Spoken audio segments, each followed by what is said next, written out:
Beneath vaulted ceilings and by flickering lamps, voices murmured in pursuit of knowledge. Within cloisters and lecture halls, by quill and quiet prayer, the Middle Ages sought to understand the world and the soul.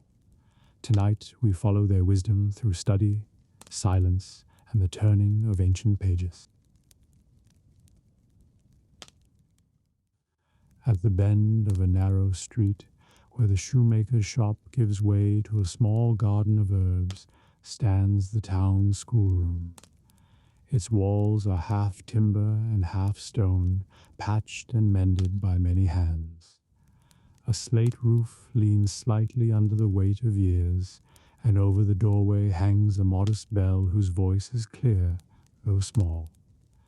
Each morning it calls the town's children to letters and learning, and each evening it lets them go. Inside, the room smells of wood smoke, chalk, and worn leather. Low windows admit the day's light, softened by oiled parchment panes. A great hearth warms one wall, where a small fire smolders even in mild seasons to chase damp from the floor. Benches stand in neat rows, their surfaces scarred with years of initials and knife scratches. At the front, a long table holds books bound in cracked brown leather, a sand shaker, quills in a cup, and a polished rod used more for pointing than striking. Master Odo, the schoolmaster, arrives first each day. He is lean, with a mild stoop and kind eyes behind round iron spectacles. His gown is plain black wool, patched at the elbows but kept clean. He lights the hearth and sweeps stray ash into the corners, humming a psalm. Then he lays out slates, fills the ink horns, and sets a fresh bit of chalk by the board. His hands are ink-stained and steady. His voice, when he finally speaks, carries warmth and quiet discipline. Before the bell rings, Odo takes a moment to stand in the doorway and breathe the morning air. The street is still soft with dew. Somewhere nearby, the smith begins to hammer. A dog shakes and trots off. A neighbor hangs washing. Soon the first children will appear, and with them the clamor of boots and chatter that fills the room like a flock of sparrows. He savors the brief calm. The first to arrive are usually the miller's boys, sturdy and laughing, pushing one another good-naturedly.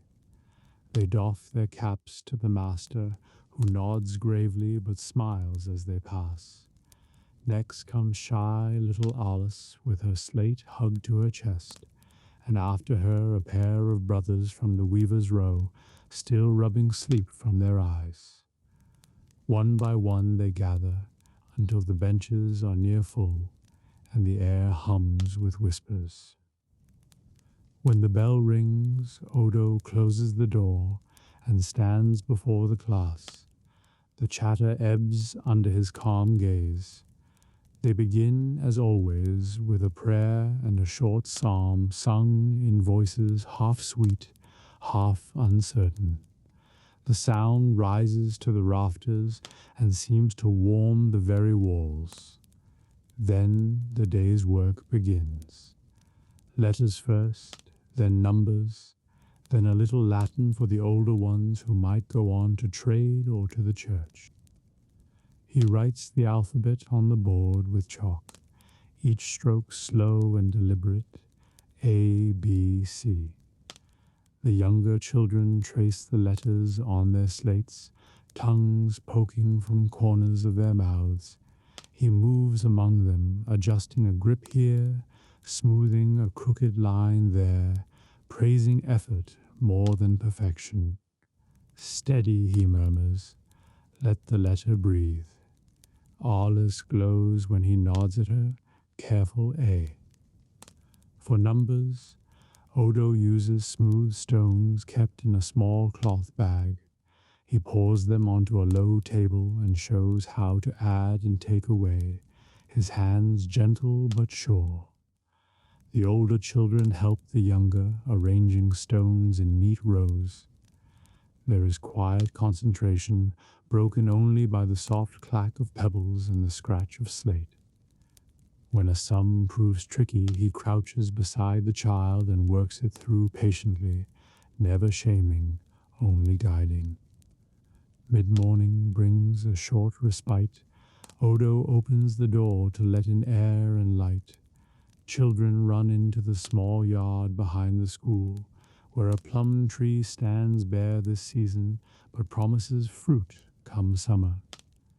They chase one another, play tag with shouts and laughter, or simply sprawl on the low wall to watch the clouds. Odo sips water from a cup and watches with fond caution, stepping in only when rough play threatens to spill into harm. After the break comes reading. From a shelf he takes thin books of psalms and simple tales, parables, saints' lives, fables with foxes and clever birds. Each child in turn reads a line or two, stumbling but trying. He helps with gentle corrections, shaping sounds with his lips, praising bravery more than fluency. When the story pleases them, as when the fox is tricked or the saint forgives a thief, the whole room smiles. For the older pupils there is Latin. They chant together, Pater Noster quies in caelis. The words fall uneven but earnest. Odo walks among them, tapping the rod softly on the table to keep rhythm. He explains a phrase, draws a small diagram of cases and tenses, shows how language fits like joined wood. He never expects perfection, only honest effort, and rewards it with a quiet good. Sometimes he brings small marvels to feed their curiosity.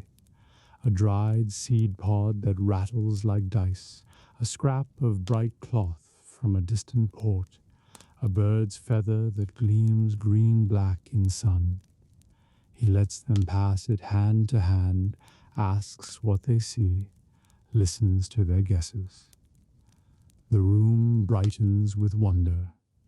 In these moments, learning feels like a shared adventure rather than a duty. As noon approaches, the hearth's small fire is stirred, and a faint scent of smoke joins the room's other smells, chalk, wool, and a hint of bread from the nearby baker. The younger children grow drowsy but stay upright under Odo's kind watch. He closes the morning with review, a letter drawn by each, a sum explained by an older pupil, a verse of Latin sung together, and then a prayer and dismissal for dinner.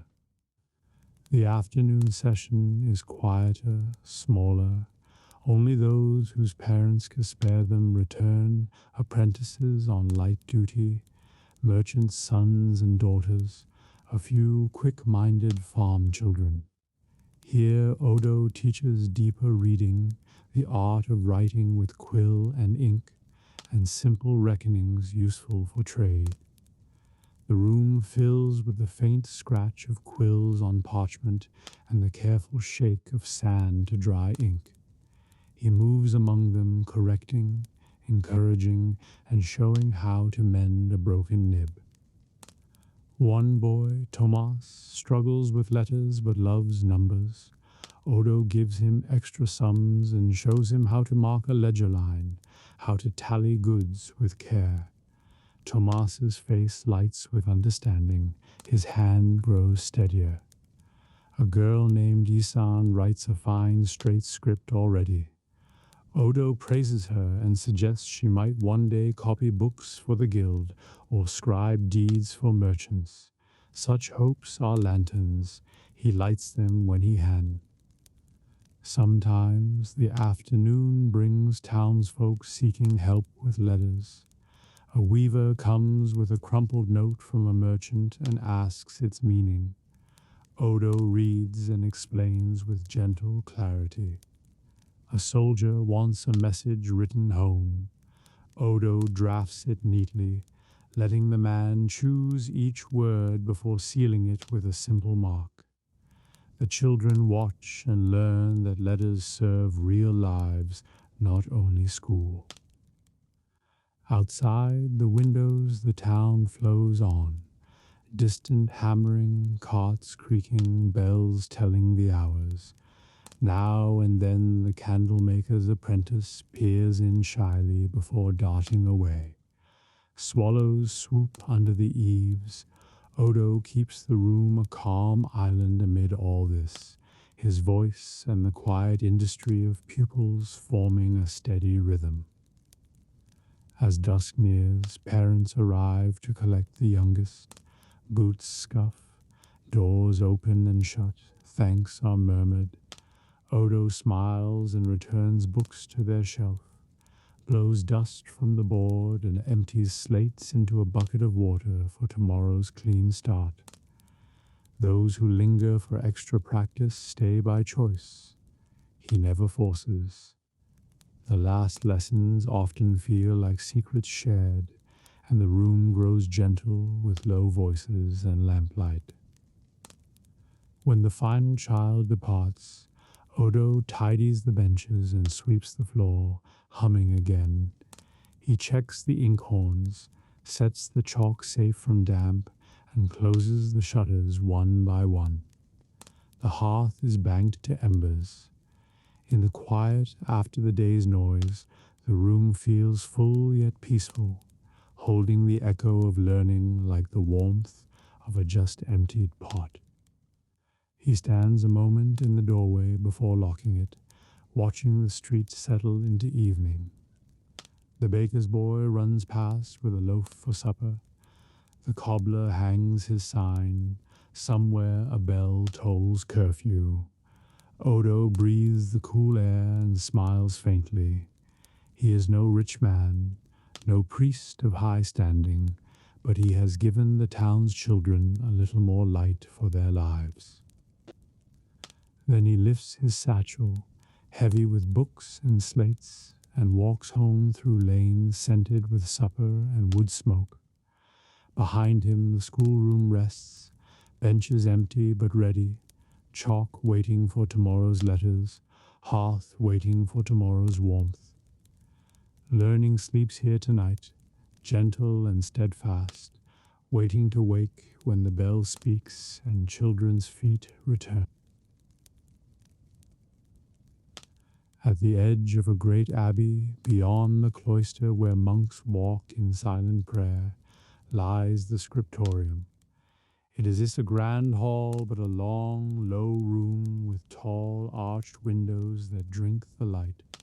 In morning it glows pale gold, at night it softens to the warm breath of oil lamps. Here words are born into new life, scratched and brushed onto parchment for those who will come long after. Before dawn the room waits, still and cool. The desks stand in ordered rows, each with a sloped board, an inkhorn, and knives for scraping errors. Quills rest bundled in earthen pots. Shelves hold neat stacks of parchment, creamy calfskin sheets, smooth to the touch. Along one wall are pigments, small covered bowls of red, blue, green, and gold leaf for initials and illuminations. The air smells faintly of vellum, beeswax, and smoke from last night's lamps. Brother Alaric is first to enter. He moves quietly, his wool robe whispering against stone. He lights the first lamps, though the sky is just turning pale.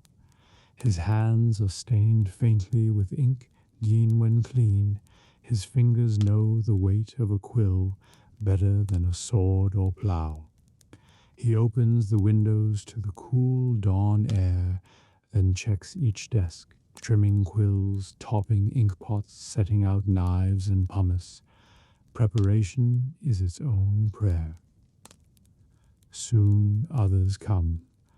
Brother Matthew, young and earnest, Brother Simon, older, with poor eyes but steady hands, two novices who will grind pigments and fetch water. They greet each other softly, a murmured pax. The abbot himself passes through, blessing their day's labor, then goes on. A hush settles as the sun climbs and light spills across the wooden boards. Work begins. Alaric starts a new copy of the Psalter.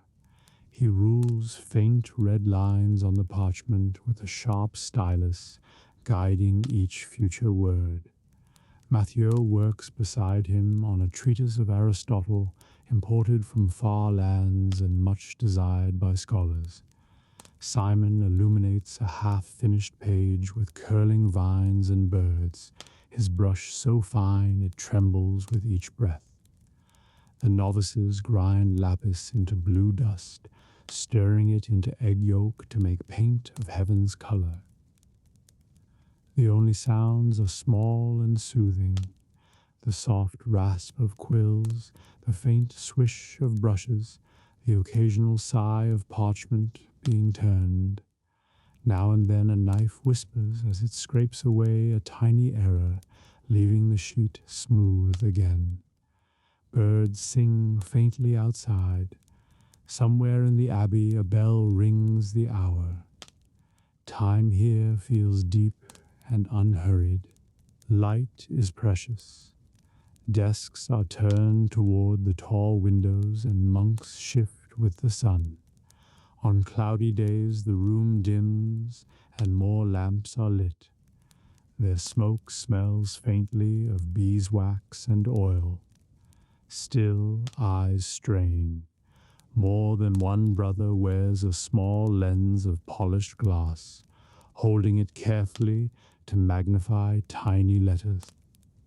At mid-morning a pause comes.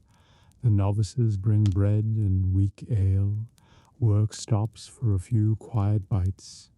They stretch stiff fingers, roll shoulders, and whisper bits of news. A new guest in the Abbey, rumors of distant scholars seeking rare texts. Then, refreshed, they return to the page. Alaric's quill moves steadily, forming letters small and even. In principio creavit Deus caelum et terram. He murmurs the words as he writes, each syllable a thread stitching meaning to page. Matthew copies dense lines of logic, paused to check unfamiliar terms, his brow furrowed but bright with learning. Simon dips gold leaf into a glue of honey and gum, laying it gently so it gleams like dawn. From time to time, a master of books visits Brother Hugo, keeper of the library. He examines progress, corrects a spelling, nods approval. He speaks little but carries a sense of weight. Knows which book might save a soul, guide a mind, or outlive kings. His presence reminds them that their labor is more than craft. It is memory and faith made visible. Outside, the Abbey hums with other life. Gardens tended, bells rung, guests welcomed, prayers sung. But here the world narrows to ink and page. The brothers lose themselves in the slow river of letters, where each stroke matters and nothing can be hurried. Mistakes are gently scraped and rewritten. Patience is virtue in every line. Near noon, the light is strongest. The windows blaze with sun, and colors leap to life on Simon's page, a bluebird perched in a golden vine, red flowers curling around a capital letter. Even the novices pause to admire before returning to grind more pigment. Dust motes dance like tiny stars in the warm beams. Then the bell for dinner sounds. Work stops, quills are wiped and laid down, covers placed over inks. The brothers wash hands darkened with stain and file silently to the refectory. Conversation is it for meals, but they eat with quiet satisfaction. Coarse bread, cheese, stew of beans and greens. Some think of their pages even as they chew, seeing letters in their mind's eye. After dinner comes a brief walk in the cloister. They stretch limbs, feel sunlight, breathe garden air heavy with herbs. Conversation is low and gentle. Alaric speaks softly with Mathieu about Aristotle's arguments. Simon shows a sprig of plant whose curling leaves will guide tomorrow's vine work. These minutes of simple fellowship sustain them for the long, quiet hours ahead. Work resumes until dusk. The light slants and warms. Shadows lengthen across desks. Lamps are lit one by one, golden pools against the growing blue outside. The rhythm slows but continues. A novice carries warm sand to dry pages. Another polishes finished sheets with pumice to smooth them. The air fills with the scent of oil and the faint sound of brushes washing in water bowls. By late evening, the day's labors are gathered. Alaric has filled several new leaves with steady script. Matthew has mastered a difficult passage and grins quietly at his neat columns. Simon's illumination glows with gold and color like a garden in eternal bloom. The abbot returns to bless the work, touching each page with a gentle hand and murmured prayer. They clean carefully. Quills are sharpened and placed in pots, knives wiped and sheathed. Inks are covered to keep from drying. Finished pages are stacked flat beneath smooth boards to keep them true. Desks are dusted of stray vellum shavings. The room, once alive with subtle sound, grows hushed again. Before leaving, Alaric pauses at the window. Outside, dusk has deepened to quiet night. The cloister glows faintly with lanterns. He breathes the cool air and feels a deep peace. The day's work will outlive him, carrying words across generations. Somewhere far away, a student may one day read the very lines he copied and find light. That thought is enough. The brothers file out softly, their sandals whispering on stone. Lamps are lowered, shutters drawn against damp. The scriptorium sleeps, smelling faintly of parchment and wax, with its secrets safe in tidy stacks. In the dormitory, as they settle into narrow beds, Alaric's ink-stained hands rest easy. Tomorrow will bring more pages, more patient letters, more silent hours. It is slow, unseen work, yet powerful, a bridge across space built by careful strokes. Outside, stars rise above the Abbey roofs. The scriptorium lies dark but not forgotten. Its silence hums with all that was written today and all that will be written tomorrow, keeping knowledge alive while the night drapes the world in peace. In the heart of a lively medieval town, among narrow streets filled with scholars and tradesmen alike, stands the new university. Its buildings are not yet grand, mostly timbered halls and borrowed churches, but they hum with learning. On a crisp autumn morning, one long hall fills with the low murmur of students gathering for a lecture. The hall is simple but dignified, whitewashed walls hung with a few tapestries against the chill, heavy beams darkened by years of smoke. Long benches face a raised chair and desk where the master will speak. Tall windows admit a pale light softened by oiled parchment panes. On the floor, rushes muffle footsteps and hold the smell of herbs against damp. A single great brazier at the back offers warmth to those who sit far from the sun. Students arrive in small knots. Some wear plain wool cloaks, patched at the elbows. Others, sons of merchants or minor lords, wear finer cloth, trimmed in modest fur. Each carries writing tools, wax tablets and styluses, or parchment and quills if they can afford ink. Their breath mists in the cool air as they find places. Voices rise and fall in Latin greetings, in hurried exchange of notes, in laughter quickly hushed. At the front, a pedal bustles an older man charged with keeping order. He sets out the master's books, thick clasped volumes of Aristotle and law, their covers dark with age. He sharpens a few quills, lays a sand shaker ready, and arranges candles to supplement weak daylight. Now and then he raps a staff lightly on the floor when students grow too loud.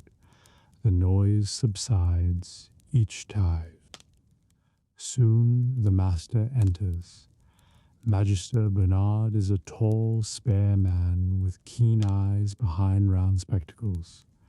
His gown is dark but well kept, a hood lined with fur against the cold. He carries a single book under one arm and greets the room with a nod. All rise briefly in respect, then settle as he climbs to the lectern. The Eadle hands him a candle lit from the brazier. Bernard sets it beside his book, opens the heavy clasp, and begins. His voice is steady and measured, the Latin clear though not rushed. Today's subject is natural philosophy, the nature of motion, of change, of the elements. He reads first from Aristotle, the ancient words sounding almost like prayer. Then he explains in his own phrasing, making signs in the air to show movement and rest. Students bend over tablets, scratching symbols and brief notes. Wax squeaks, quills whisper on parchment. Every so often, Bernard pauses to ask a question. A brave student rises, answers haltingly in Latin. The master listens with care, corrects gently, and praises good thought. Others murmur assent. The hall feels alive, not noisy but electric with shared effort. From the back, poorer scholars strain to hear, leaning forward on elbows. Nearer the front, wealthier sons sit straighter, some proud, some humbled by the challenge. Outside the windows the town bustles. Bells mark the hour, carts creak past, distant merchants shout. But inside, the rhythm of study holds. Bernard reads, explains, and sometimes debates with his own imagined opponent, answering doubts before they're voiced. Students scribble diagrams of circles and spheres to follow his points on motion.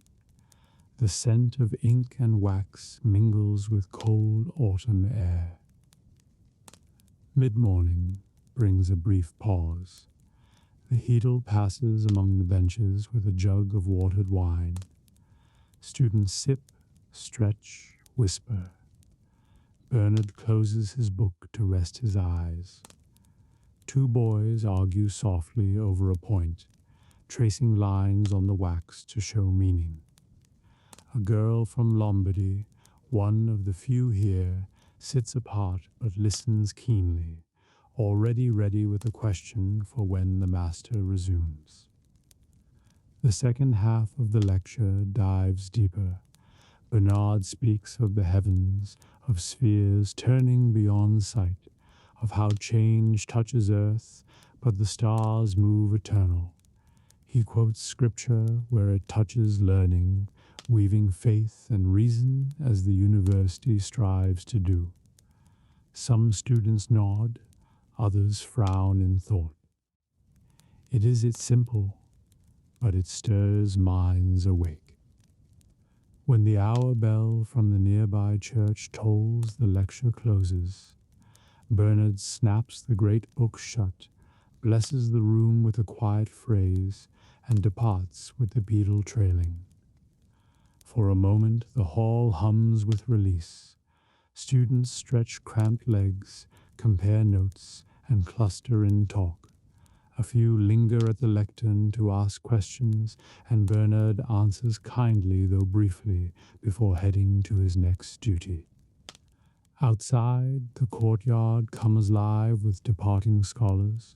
Some hurry to the next lesson in law or medicine. Others drift to taverns for warm ale and argument. A pair of students remain under the cloister arch, debating a fine point with wax tablets flashing between them. Laughter breaks out nearby as someone misquotes a text and is corrected with good-natured teasing. Within the now empty hall, sunlight shifts through the high windows.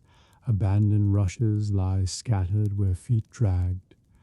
A single wax tablet is left behind.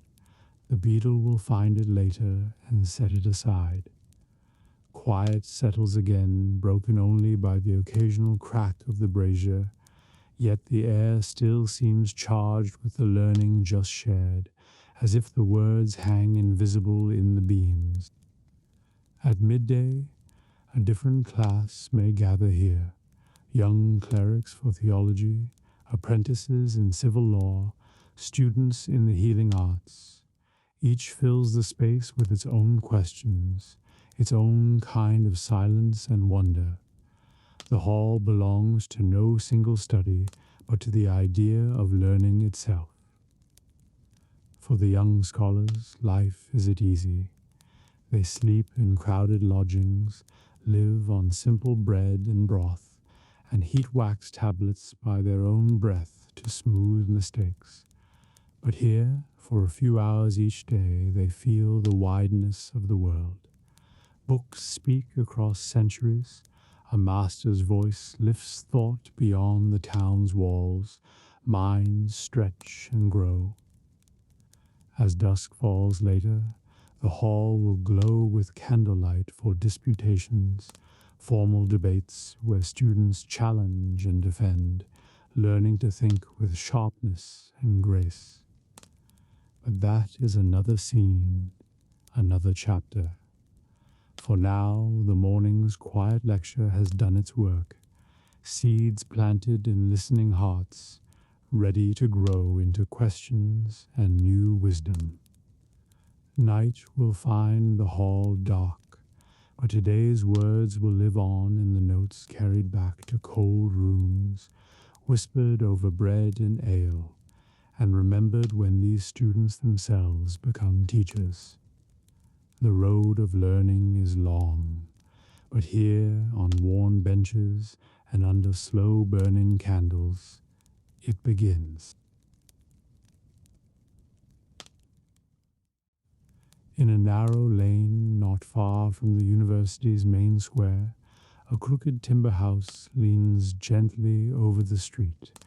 Its upper stories jut above the stones, their windows tiny and uneven. Smoke curls from a crooked chimney. A lantern sways above the door. This is a lodging house for scholars, plain and draughty but filled with life. Here students from distant shires and cities dwell while they chase learning, living together in noisy, hopeful fellowship. Morning comes slowly in such a place. First, the smell of bread drifts from a baker nearby. Then the lane stirs with the sound of hooves and vendors setting up stalls.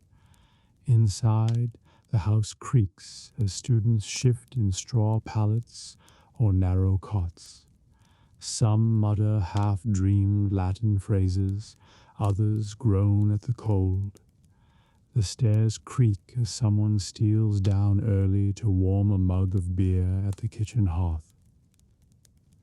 The house belongs to Dame Beatrice, a widow sharp of tongue but kind of heart. She keeps order among her unruly boarders, collects rent, scolds those who forget curfew, and brews a great pot of porridge every morning. Her cat, a large striped beast, reigns over the hearth and swats at any who try to steal food. Beatrice's own son once studied here. Now she tends to others' sons and a few daughters, so they may seek wisdom. The rooms are plain. Each student has a small wooden chest, a straw mattress, and perhaps a single shelf for books if they can afford them. Walls are plaster patched with lime wash. Beams creak when the wind blows. Candles are precious, so nights are dim, but the mornings catch light through small oiled parchment panes. The smell of ink and wool cloaks lingers with smoke and bread. On this day, a young scholar named Martin wakes late. He is a merchant's son from a distant city, here to study law. His roommate, Etienne, is already at, grinding ink in a small stone mortar and muttering through notes from yesterday's lecture. Martin scrambles to dress, pulling on his plain gown and hood. They argue briefly about whose turn it is to fetch water, then laugh and hurry down the stairs. The common room is small but warm. Beatrice ladles porridge thick with barley into wooden bowls. Other students gather. Agnes, a quick-witted girl from Flanders studying medicine. Thomas, a quiet one destined for holy orders. 3 brothers from a rural manor who bicker constantly but share one set of wax tablets between them. Conversation is lively, complaints about the cold, gossip of a master's rumored absence, plans for disputation practiced later. After eating, they scatter for the day's lectures. Some hurry out the door still fastening cloaks, others linger to quiz one another on yesterday's logic. Beatrice shows them with mock severity. She wants her hearth clear before she scrubs. The lane fills with young voices as they join the flow of scholars toward the university halls. By afternoon, the house grows quiet. Only a few remain, those copying notes, the ill, or a visiting tutor paid by wealthier students for private instruction. Today, Agnes has returned early to study medicine texts with a traveling physician who rents a corner of the kitchen. Their low voices blend with the cat's purr and the sound of Beatrice chopping onions for supper. When evening comes, the house fills again. Students stomp in, boots muddy, faces bright with ideas or weary from long hours. Some argue fiercely about Aristotle. Others complain about the cold lecture hall or praise a master's clarity. Cloaks are hung to dry near the hearth, and the common room fills with smoke, laughter, and the scent of stew. Beatrice serves a simple meal. Bread, beans, bits of pork if coin allowed, cabbage from a neighbor's garden. Students crowd the benches, bowls in hand, trading stories and notes. A new arrival from distant Spain is introduced, halting in the local tongue but smiling. Thomas says grace, and they eat with gusto. After supper, study resumes in earnest. Candles are shared, each flame carefully guarded from draughts. Students hunch over wax tablets, reading by dim light. Someone copies a borrowed text word for word, careful what to blot precious parchment. Others rehearse disputation, challenging each other with quar and respondio dicendum quod, until laughter breaks their solemn play. Martin and Etienne share a corner, reviewing the day's lecture on Roman law. Agnes pores over a borrowed medical scroll, lips moving silently as she traces diagrams of veins. The brothers from the manor snore on a bench, exhausted. The new Spaniard listens and takes careful notes, though he understands little. Soon he will speak better. Outside, the lane grows quiet save for distant tavern songs and the clatter of hooves. Inside, the house smells of wax, ink, and stew. The fire burns low but steady. Beatrice moves among the lodgers, checking candles, offering a second ladle of broth to one, a stern word to another for leaving boots in the way. Her care keeps the house from sliding into chaos. Later, a small group gathers near the hearth for lighter talk. Perrin, who studies music, strums a lute softly. Others hum along or tell tales from home, river floods, harvest feasts, a far cousin's knighthood. Laughter drifts upward with smoke. For all their striving, these are still young souls far from home, craving warmth and friendship. As night deepens, the house slowly quiets. Some finish notes and creep to bed. Others whisper by firelight, reluctant to end the day. Candles gutter low. Beatrice yawns and shoo the last lingering talkers upstairs. The cat curls tighter on the hearth. In the sleeping rooms, snores soon mingle with the creak of beams. Martin lies awake a while, mind buzzing with legal terms and arguments. Etienne is already asleep, quill stains on his fingers. From other rooms come muffled voices, someone praying softly, someone reading still. Then silence settles, gentle and complete. The house itself seems to sleep. Timbers sigh, the wind brushes at shutters, the last embers glow faint red. Beyond the small windows the town lies dark but alive, with distant bells and the hush of night streets.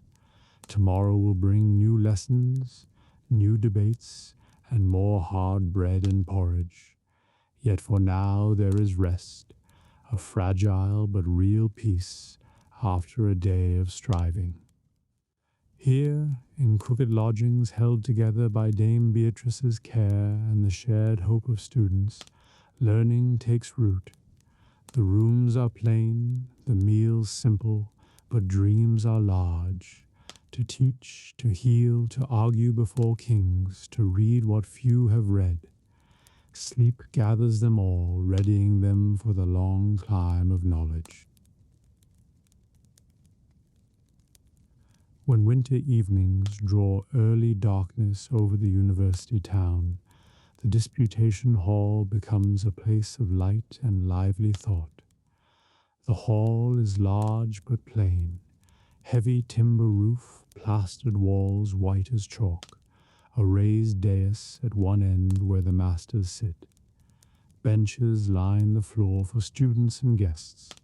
Iron sconces hold candles enough to chase the gloom, their flames quivering in faint draughts. Tonight, the room hums with quiet excitement. A formal debate is about to begin. The disputation, or quaestio disputata, is the heart of higher learning. Here, students and masters test ideas not by rote, but by challenge and reply. The question this night is weighty. Utrum volunta humana sit libera, where the human will is truly free. It draws a crowd, for freedom and divine order touch every scholar's heart. Early, the beadle bustles about setting things in order. He checks benches, sets the master's great sand glass, lights the first candles, and lays chalk for diagrams on a slate board. The scent of tallow mingles with cold stone. One by one students arrive, their cloaks still dusted with snow from the lane. They shake out damp and settle on the benches, whispering Latin phrases to one another in preparation. On the dais sit two masters who will guide and judge. Magister Bernard, who lectures on philosophy, and Magister Hugo, theologian and librarian. Bernard is tall and spare, his hood lined with fur. Hugo is shorter, round-faced, kindly but sharp-eyed. Between them stands a lectern for the respondents, the student defending the day's thesis, and another for the opponents, who will raise objection. Tonight the respondents is Martin, a law student but fond of philosophy. His opponent is Agnes, from the medical faculty but learned in Aristotle. They have studied for days, preparing arguments and authorities. Martin looks pale but determined. Agnes, calm but alert, clutches a sheaf of notes. Friends whisper encouragement as they wait. When the hour bell from the nearby church tolls, the hall grows quiet. Magister Hugo rises, raises a hand, and calls for silence. He offers a brief prayer that wisdom and charity guide the debate, then nods to Bernard. Bernard announces the question and invites the students forward. Martin steps to the lectern, bows slightly, and begins. His Latin is formal but steady. He defines the will, cites Augustine and Aristotle, and argues that though shaped by reason and divine grace, it retains true freedom in moral choice. He draws careful lines on the slate intellect and appetite, cause and act. His voice strengthens as he warms to the task. Students lean in, scribbling notes. When Martin finishes his opening, Agnes rises, she bows and begins to object. Her points are sharp. The will seems bound by prior causes, by the weight of desire and the chain of reason. How then can it be free? She quotes from Avicenna and Boethius, weaving both philosophy and medicine's understanding of humors and temperament. Her tone is calm but piercing. Merton listens, then replies point by point. Each answer begins with the ritual words ad primum sic respondeo. He defends human choice as more than mere reaction, arguing for a space of freedom within divine providence. Occasionally Bernard interjects to clarify a definition. Hugo smiles faintly when an answer is well framed. The room holds its breath with each exchange. Students on the benches whisper and gesture, approving, puzzling, or scribbling furiously.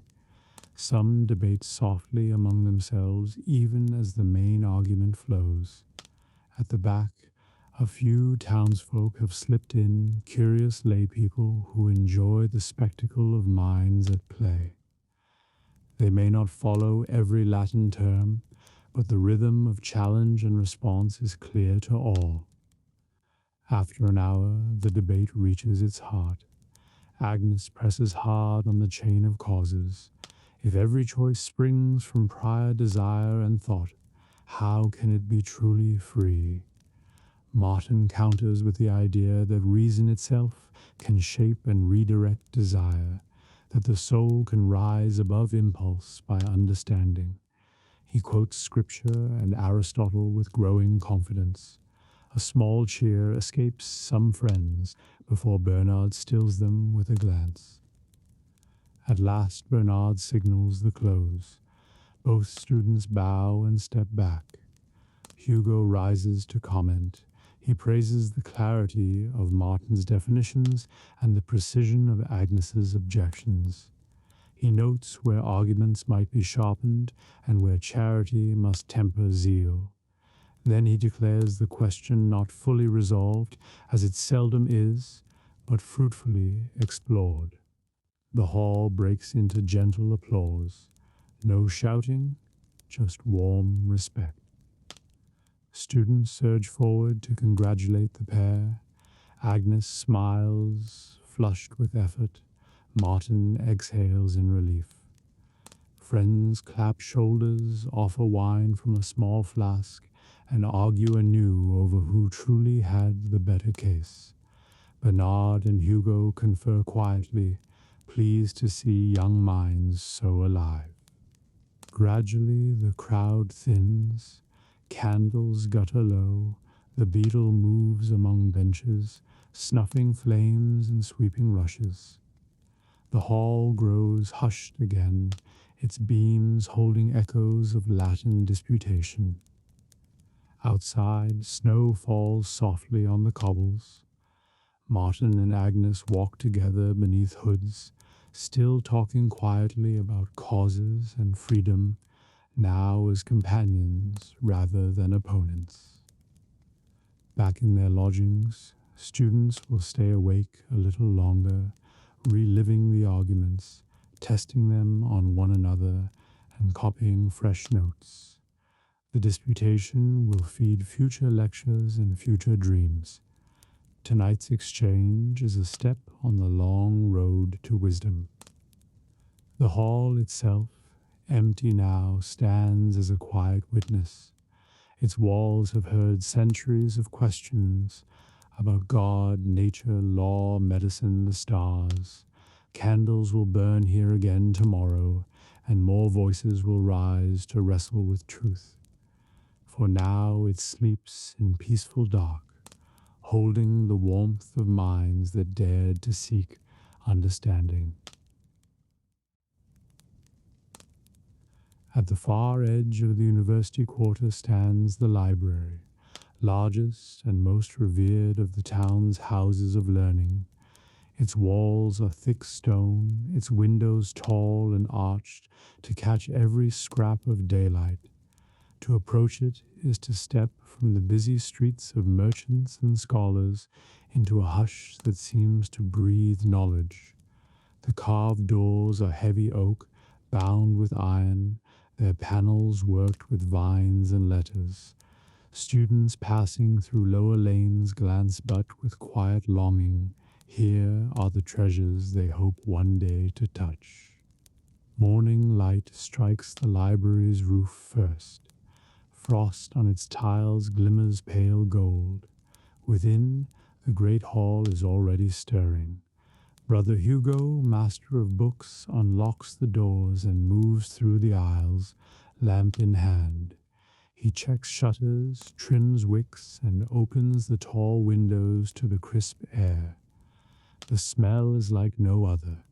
Parchment and leather, beeswax and old wood, a faint spice of ink. Dust motes drift where the light falls. Rows of desks stretch beneath the timbered roof. Each is set with slanted board, sand shaker, and sometimes a chained inkwell. Chains, too, hold many books, thick volumes fastened to rods so they may be read but not removed. Shelves rise high along the walls, filled with manuscripts, some plain, some painted with bright initials in gold. In alcoves sit globes, astrolabes, and small boxes of minerals or dried plants, aids for study. Soon the first scholars arrive. They walk softly, cloaks drawn close, carrying their own tools, quills, ink, wax tablets. Some greet Hugo quietly, others nod and go straight to their accustomed desks. A few remove boots to pad more gently across the floor, out of respect for the silence. Each chooses a seat near needed light or desired volume. A young student named Agnes enters, carrying notes from last night's disputation. She bows to Hugo and asks leave to consult Aristotle's De Anima. He smiles faintly and leads her to a high shelf, where the book waits bound in dark leather. Its chain rattles softly as he sets it on a desk. Agnes thanks him and bends over the pages, already lost in thought. Nearby, Martin studies a collection of Roman law, copying clauses carefully onto parchment he has begged from a wealthier friend. His brow is furrowed, his fingers ink-stained. Each phrase he writes feels like a step toward the career he dreams of. A pair of theology students sit opposite, murmuring over Augustine and occasionally sketching diagrams of the soul in the margins of wax. The library's silence is empty. It hums with soft industry. Quills scratch, pages turn with a faint sigh. Now and then a student clears a throat, or the chain of a book rattles as it is shifted.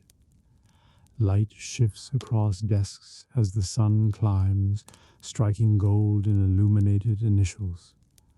Hugo moves quietly, fetching volumes from locked presses for those he deems ready, advising on texts or mending a frayed clasp with deft hands. In a side chamber, two scribes copy rare works under his eye. They bend over great boards where parchment is pinned taut, tracing each letter with deliberate care. A novice grinds pigments for decorated initials. Another polishes dry pages with pumice to smooth them. The work is slow but vital. Each copy adds strength to the fragile chain of memory.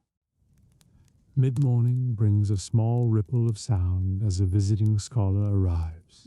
He is a traveler from distant Bologna, here to consult a legal text not found at home.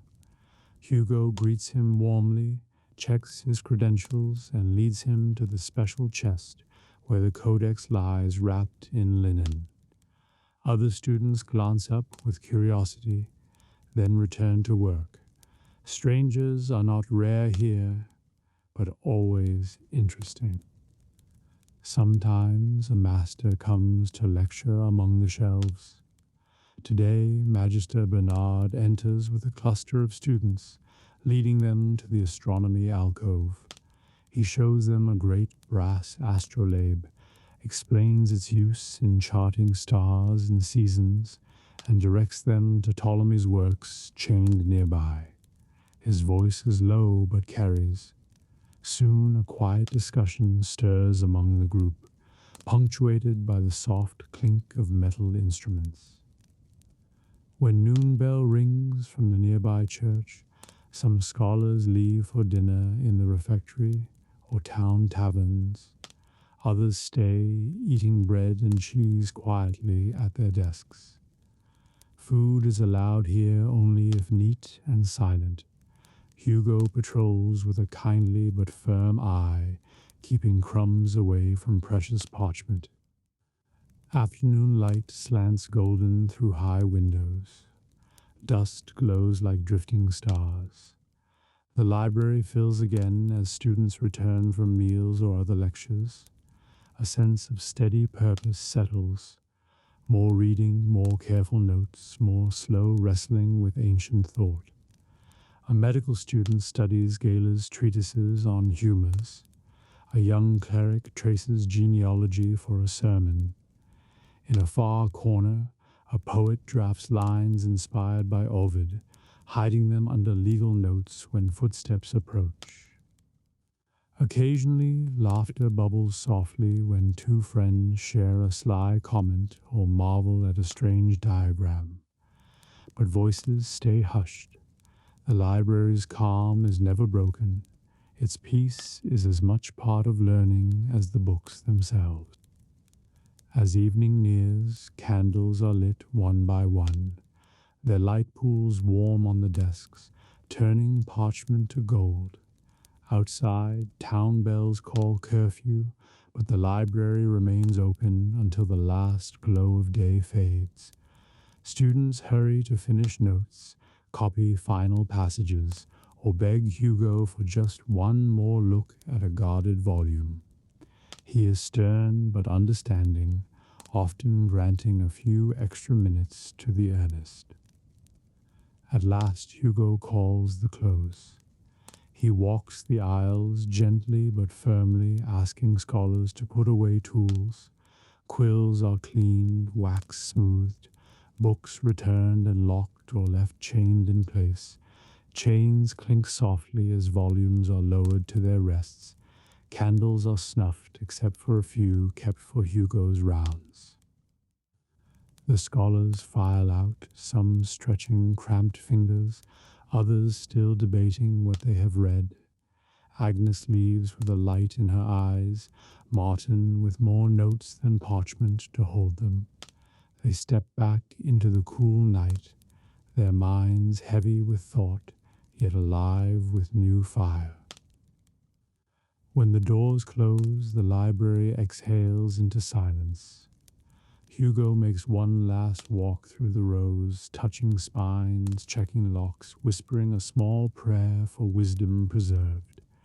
He leaves the great key on a hook and blows out the final lamp. In the dark, the books sleep but do not die. They hold centuries of voices waiting to speak. Philosophers, poets, jurists, physicians, saints. Tomorrow light will pour through the tall windows, and new hands will turn these pages. The road of learning runs quiet and long, and here it rests for the night, safe and ready. When the sun fell and fire alone could hold back the dark, the medieval night belonged to the humble candle and the wandering glow of the lantern. Light after sunset was precious, costly, and slightly magical. It marked wealth or poverty, safety or risk, and gave shape to the long hours between dusk and dawn. In peasant homes, the first glow came from the hearth. As day ended, the cooking fire still burned low, filling room with flicker and smoke. Yet a banked fire gave little light once chores ended, so families turned to simple lamps or homemade rushlights. A rushlight was a dried rush plant dipped in animal fat. It burned with wavering, greasy flame, cheap but short-lived. Housewives kept a bundle ready for mending clothes or tending sick. The smell was earth, the smoke sharp, but it pushed back shadows enough to work or comfort a frightened child. Candles were better, but not free. Most villages made their own of tallow, rendered animal fat, poured or dipped around reed or flax wick. These smoked and smelled, but they were cheap and plentiful if animals were slaughtered. Wealthier peasants saved beeswax scraps from hives. Beeswax burned clean and bright, almost sweet in scent, but cost dearly in market. Thus a single beeswax candle might be treasure, lit only for feast or prayer. In towns and manors, light grew more refined. Workshops of chandlers turned out candles by the hundred. Tallow for common use, beeswax for church and lordly halls. A good chandler kept vats of melted fat or wax, dipping wicks again and again until stout. Finished candles were trimmed, stamped with marks, and sold in bundles. Guilds watched quality closely. No one wanted candles that guttered or smoked too much. Lanterns guarded flame from wind. Simple ones were wooden frames with horn panes scraped thin and translucent. Others used oiled parchment or, for rich, glass. Travelers carried these swinging from hand or saddle, throwing warm puddle of light on road. Town watchmen bore lanterns as they called hours. Pilgrims lit way to shrine. Lovers or thieves alike hid flicker behind cloaks. Lantern glow moving through night was both guide and mystery. Inside castles, wealth shone. Great halls blazed with bronzed candelabra and iron sconces on walls. Dozens, even hundreds, of beeswax candles turned feasts to shimmering gold. Servants trimmed wicks and replaced candles as they burned low. Private chambers glowed softer, a few wax tapers near bed, perhaps a silver lamp with scented oil. Yet even kings could not light whole castle brightly. Corridors stayed shadowed, stairwells dark and draughter. Churches used light with sacred weight. Beeswax candles honored saints and burned before altars. Pilgrims offered tapers as prayers. At Easter, the paschal candle, great and tall, blazed to mark Christ's victory over darkness. Night vigils filled chapels with small flames trembling like stars. Monks walking cloister at midnight carried lanterns, their glow a moving prayer in stone silence. Lighting was expensive. People measured it carefully.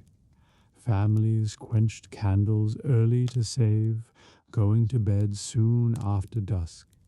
Only those with wealth or urgent tasks worked deep into night. A tallow candle might last hours, a rushlight much less. Oil lamps, clay or metal, burned olive or nut oil where available, but were rarer in northern lands. Wax could be melted and recast, stubs never wasted. Light shaped evening life. In cottages, a single rushlight let mother sew while father mended harness, children listening to tales. In taverns, clusters of tallow candles gleamed on ale-stained tables, smoke curling to beams. In halls, music and story flourished by golden glow. Scribes and scholars bent over manuscripts with precious lamps, straining eyes but grateful for flame. Night travel depended on lanterns. A pilgrim walking late prayed for steady oil and calm wind. A merchant caravan glowed with swinging lights marking path across dark plain. Some feared lanterns might draw thieves, so they cloaked light or traveled together. Ferrymen hung lamps to guide boats to landing. Bridges sometimes bore torches on feast nights to welcome guests. Superstition clung to flame. Blowing out candle might invite spirits. Better to pinch wick or snuff gently. A candle suddenly guttering foretold visitor or death. Some dripped wax into water to tell future. Others saved last stub as charm against storms. Church-blessed candles at Candlemas, thought to protect homes from lightning and sickness. Children loved candlelight play, making shadows on wall, staring at tiny blue core and tall yellow tip, whispering stories. Yet parents warned not to waste. Every inch meant work to replace. Fires too were feared. A tallow candle tipping could burn thatched house. Thus care and reverence surrounded each small flame. Seasons altered use. Winter nights, long and cold, meant more candles but also more early sleep. Wax ran scarce by late February. Summer needed little but festival torches for dances. On special nights, weddings, harvest feasts, saint days, whole villages might blaze with torches and lanterns strung on poles, turning dark to daylight briefly. The sound and smell of light were part of night, faint hiss of melting wax, crackle of rush, sweet honey scent of beeswax, greasy smoke of tallow. Light quivered with each draught. Shadows leapt on walls, alive and changing. People grew used to living half in shadow, trusting small circles of brightness amid dark house. So imagine medieval night, not black void, but patchwork of glow, hearth fading to embers, rushlight by spinning wheel, lanterns swinging on late traveller's staff, golden church filled with vigil candles, each flame fragile yet brave against vast dark. The candles and lanterns of the Middle Ages turn night from terror to warmth, one wavering light at a time. In the heart of winter, when snow drapes the rooftops and the lanes lie silent beneath a cold moon, the hearth becomes the kingdom of the night. In one modest stone house on a narrow lane, a single fire burns low and steady.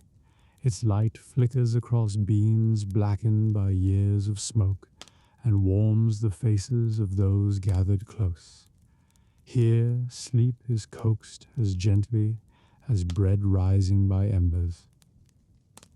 The household is simple: a mother, a father, 2 children, and the old grandmother whose hands are knotted with time. They have finished the long day of chores, feeding the animals, chopping wood, stirring the stew that warmed their supper. Now, with bowls washed and shutters barred, they sit before the hearth to savor the quiet. The father sits nearest the blaze, carving a new handle for the kitchen ladle. Each slow stroke of his knife releases a curl of pale wood. His boots steam faintly, drying after his last trip to the woodshed. The mother spins wool on a low stool, the spindle humming softly in her fingers. Beside her, the daughter curls up with a patched doll, while the small boy, drowsy from play, leans against the grandmother's knee. The fire itself is built of seasoned oak logs that burn with a steady glow. Above the flames, an iron pot hangs empty now, only a ghost of stew scent lingering.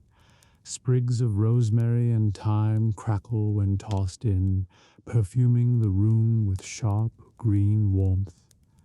The dog sleeps stretched out near the hearthstone, twitching occasionally in dreams. Grandmother is the keeper of night tales. She has told them for decades, first to her own children, now to theirs. Her voice is soft but carries well in the hush. Tonight, she begins with an old favorite, the story of the winter wren who braved the longest night to bring back the sun. The children know it well, but never tire of the way she shapes each word, slow and sure. She tells of the little bird's journey over snowbound fields and through dark forests, of how it carried a spark of light in its tiny beak to wake the dawn. The daughter clutches her doll, the boy's eyelids sag. Even the parents, though they have heard this tale countless times, smile quietly as the words roll out, warm as the fire. Outside, wind scuffs against the shutters and sighs down the chimney. The room answers with the crackle of oak and the grandmother's even tone. Shadows dance on the walls, sometimes tall, sometimes small, as if the story itself were moving through the room. The father finishes the laded handle and sets it aside. Taking up a small knife to trim the fire's edge, he adds one last log, careful not to wake too fierce a flame. Night's warmth should be steady, not blazing. The mother sets down her spindle and draws the daughter into her lap, smoothing her hair. The boy slides from grandmother's knee to curl against the dog, whose warm flank makes the perfect pillow. Grandmother's story drifts into a quiet ending, the wren safe in its nest as dawn breaks and light spills back across the land. She falls silent, looking at the children with soft pride. "So we wake to each new day," she whispers, "because even the smallest heart can keep the dark at bay." The girl murmurs, half asleep. The boy stirs and then settles deeper. For a time no one speaks. The fire hums and pops, the only voice needed. The parents watch the children slip toward dreams and exchange a glance that is part love, part relief. Another day done, another night safely begun. The grandmother folds her hands and leans back, eyes half closed but still keeping a quiet watch. When the children are fully drowsing, the father rises and gently lifts the boy, carrying him to the low bed tucked against the far wall.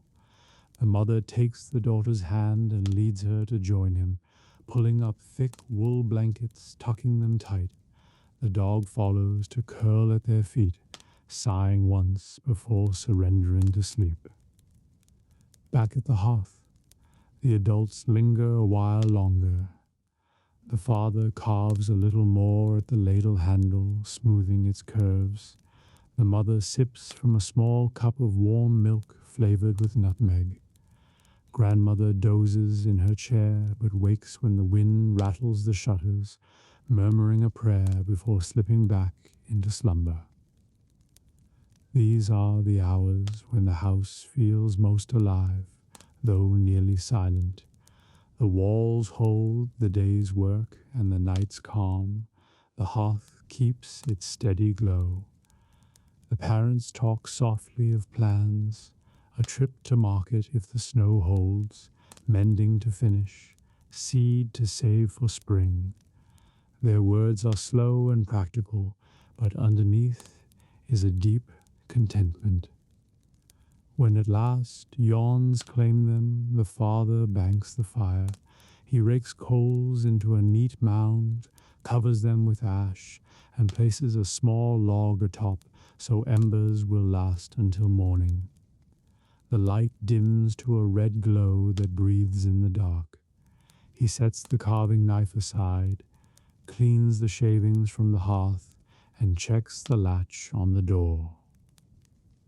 The mother stirs the dog just enough to coax it back to its rug, then helps the grandmother rise. Together they guide her to the bedchamber, where quilts and a hot brick wrapped in cloth wait. She smiles at them both, weary but grateful. They kiss her cheek and whisper good night. The house is nearly dark now, lit only by the fire's heart and one beeswax candle on the table. The parents move quietly, snuffing lamps, folding wool wraps. They share a last glance around the room, tools put by, boots drying by the hearth, the day's peace intact. Then they take each other's hands and climb the small stair to the loft. Before sleeping, they pause at the window to look out. Snow falls lightly now, flakes catching the faint glow from the fire below. The town is still, roofs are white, chimneys smoking gently. Somewhere a bell tolls the late hour, and the sound seems softer wrapped in snow. They breathe the cold air that slips through a crack, then close the shutter and return to warmth. They slip into their bed, heavy quilts layered against the night. The candle is snuffed with a quick whisper of smoke. Darkness embraces them, but not emptily. The whole house hums with quiet safety, children sleeping, dog dreaming, grandmother breathing slow, embers glowing on the hearth. The day's labor is behind, tomorrow's waits, but cannot touch them now. Dreams come gentle here. They rise from the steady warmth of the banked fire, from the scent of herbs and wood smoke, from the remembered story of the brave little wren. The parents drift into sleep holding hands. Downstairs the coals pulse softly, a heartbeat for the home. Outside, the snow deepens, muffling every sound. The lane is empty, save for a wandering cat that leaves light prints before vanishing. Above, the sky clears enough for stars to glimmer cold and bright. Inside, the house is an island of warmth, wrapped in night's deep stillness. When dawn finally comes, it will find this family rested and safe, their dreams gently tended by firelight and the old rituals of bedtime. But for now, the night reigns, calm and unbroken. A single coal glows in the hearth like a small guardian star, and sleep enfolds all who dwell within. Long before dawn, while the inn's hearth still smoulders and the sky hangs star-pale, a lone traveler wakes and laces worn boots. He hefts a simple pack, touches the badge sewn to his cloak, a scalloped shell for Santiago, a palm for Jerusalem, or the crossed keys of Rome, and steps quietly into the cool air. Across Europe, countless feet have followed such roads for centuries, drawn by faith, hope, or penance. These are the Pilgrim Roads, long threads binding humble villages to distant holy places. The way begins with sound, the crunch of gravel, the faint jingle of staff rings or bell, the soft shuffle of others emerging from darkness. Sometimes a road is empty but for birdsong. Sometimes it hums with dozens of pilgrims, strangers bound by shared purpose. Cloaks sway, candles gutter in wind at roadside shrines, and breath curls white in morning chill. To walk is to slow to the land's own rhythm. Fields misted with dew unfold beside the path. Hedgerows glisten, distant bells call monks to prime. Villages pass one by one, cottages with smoke rising, sleepy dogs watching, a blacksmith already hammering. Children wave, farmers pause at plough.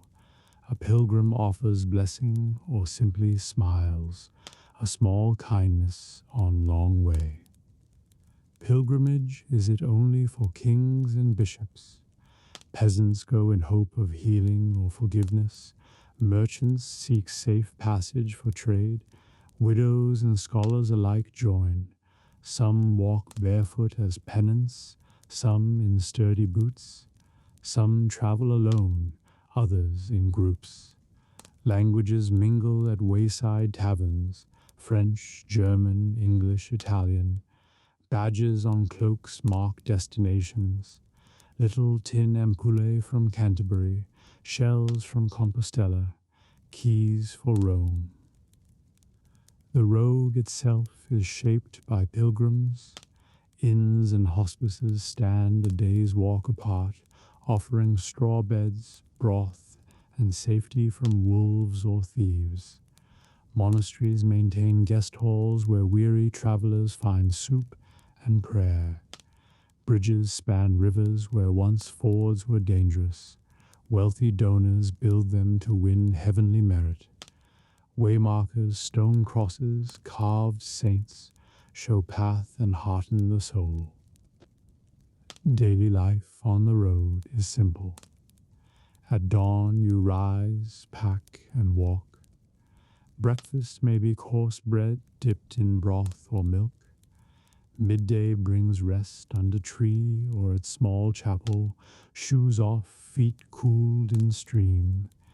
Evening finds an inn, a monastery, or humble barn where host offers hayloft corner. Pilgrims share food, cheese, apples, dried fish. They swap stories of miracles, of narrow escapes, of family left behind. Fires glow, prayers rise, snore, mingle. Faith shapes each step. Many carry beads or simple crosses, pausing to pray at shrines. At town gates, churches welcome pilgrims with holy water and relics. A saint's bone, a splinter of true cross, a vial of oil. Offerings are left, coins, candles, whispered pleas. Some roads echo with chant when groups pray together.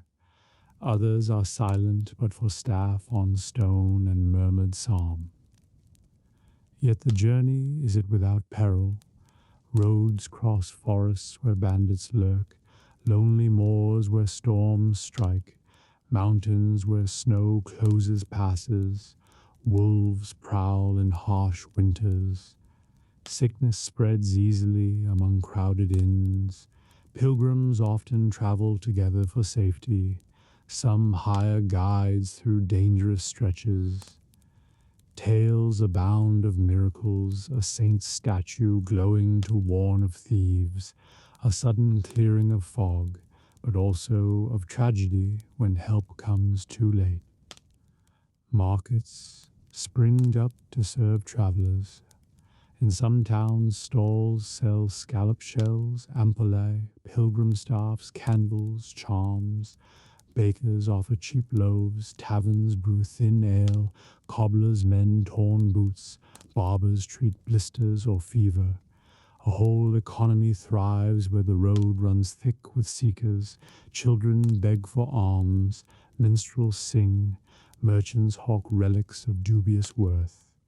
Pilgrims must learn to judge wisely. Some carry letters of safe conduct from lords or abbots.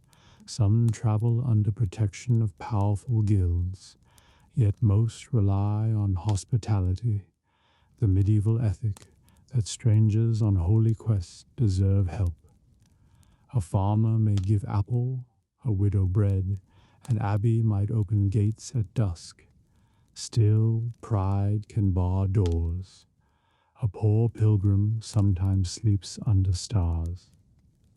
The inner journey is as long as the road. Step after step, the mind loosens from home's concerns. Regret, grief, hope, prayer, and wonder mingle. Feet ache, weather bites, yet small joys appear. A skylark's song, a stranger's smile, a sunrise over valley. Many say they find new humility and strength along the way. Some never return home the same. Great destinations gleam far ahead. Canterbury with St. Thomas's shrine, Rome with St. Peter, Santiago where James the Apostle is said to rest, the Holy Land for those who dare seas and deserts. Pilgrims dream of arriving, kneeling before altar, touching relic, receiving blessing. Some plan to bring token home, a palm, a shell, a lead badge, proof of journey and grace. Yet often the road itself becomes pilgrimage enough. Friendships form among strangers, stories are shared, a sense of shared frailty and hope grows. A wealthy merchant may share crust with poor widow, a soldier may walk beside scholar in quiet prayer. Campfires bind them and songs drift under stars, hymns, folk tunes, soft laughter despite sore feet. Evenings on the road carry special stillness. After long miles, pilgrims wash dust from feet, eat what they have, and gather in firelight. Some write letters or carve walking sticks with dates and names. Others simply gaze into dark, listening to owls and river rush. In such hours, fears ease and faith deepens. Tomorrow's miles feel possible. When finally the city spires appear, perhaps Compostella's twin towers or the great dome of St. Peter, tears often rise, the weary step quickens, bells ring, crowds murmur, incense drifts. The pilgrim kneels, prays, leaves token or offering. Some vow new life, some simply whisper thanks. Often they carry back a sense that each humble step was already a prayer. Yet even those who never reach far shrines know the road's grace. Short pilgrimages to local saint's chapel, to Miracle Spring or Holy Oak, bring the same rhythm, walking, waiting, hoping, returning changed. The Pilgrim Road exists wherever one sets out with open heart. So imagine the medieval countryside laced with such paths, dusty tracks lined with shrines, bridges built by pious donors, hostels glowing in dusk.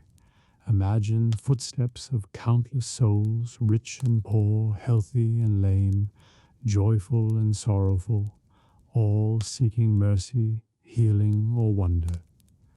The Pilgrim Road is just geography but spirit, a slow unwinding of self in company of strangers and saints.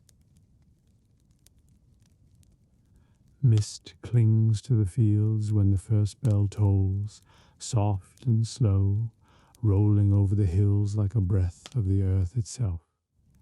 The Abbey stands quiet in the half-light, its stone walls silver with dew, its roofs dark against the paling sky. Beyond the cloister ghat, where grass gleams wet and fresh, the sound of the bell hums through the arcades and along silent corridors, calling the brothers from sleep. Within the dormitory, rows of narrow beds line whitewashed walls. Each brother rises without haste but without delay, practiced in the rhythm of early prayer. Woolen habits are pulled on against the lingering night chill. Sandals whisper on worn flagstones. No one speaks. The only sounds are the creak of wood, the soft rustle of cloth, and the steady tolling of the bell. They gather in a long procession, each man a quiet shadow in the lantern's pale light. Together they move toward the church, their path winding through cool passages where candles flicker before simple saints' images. The air smells faintly of beeswax and damp stone, touched by the sweet scent of gardens beyond the cloister. Though the hour is early, the house is awake in its own measured way, every step guided by prayer and long tradition. The great door of the church stands open. Inside, darkness lingers like a veil. Only the sanctuary lamp burns steadily before the altar, casting a small red glow on polished wood. As the brothers enter, the hush deepens. They bow one by one and take their places in the choir stalls, their movements practiced yet reverent. The bell's final note fades, leaving only the soft sound of breathing and the faint sigh of the wind through high windows. A single voice begins the first prayer of the day.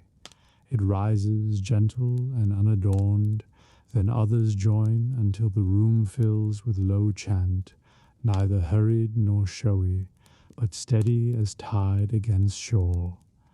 The Latin words flow like water over stone, carrying centuries of devotion. In the quiet dark, the music seems less sung than breathed, a sound born of stillness and offered back to it. Outside, the world brightens slowly. Light creeps across the fields, touches the orchard, climbs the cloister walls.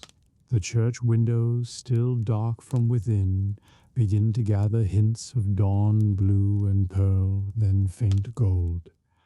Birds stir in the eaves, their small wings fluttering as if caught between sleep and waking. Yet inside the service continues, unchanged, unhurried, following the same path it has for generations. When the final Amen is sung, silence falls like a gentle cloak. The brothers bow once more and rise, filing out with the same quiet they brought in. The day has begun, but it will unfold not with bustle, but with calm purpose. Each man knows his tasks, some to the kitchen, some to gardens or workshop, some to the scriptorium where books wait patiently. Yet before work begins, there is breakfast, simple bread, soft cheese, a little watered ale to warm the stomach. In the refectory, long tables gleam with the soft sheen of ware. Benches creak as the brothers sit and the reader takes his place at the lectern. His voice begins a passage from the lives of saints, smooth and low, filling the room as hands break bread and lift wooden bowls. No one speaks. The words of the reading are enough, their calm rhythm matching the steady pace of the meal. The bread is fresh, baked in the Abbey ovens before dawn. Its crust crackles faintly under gentle pressure, releasing the warm smell of wheat.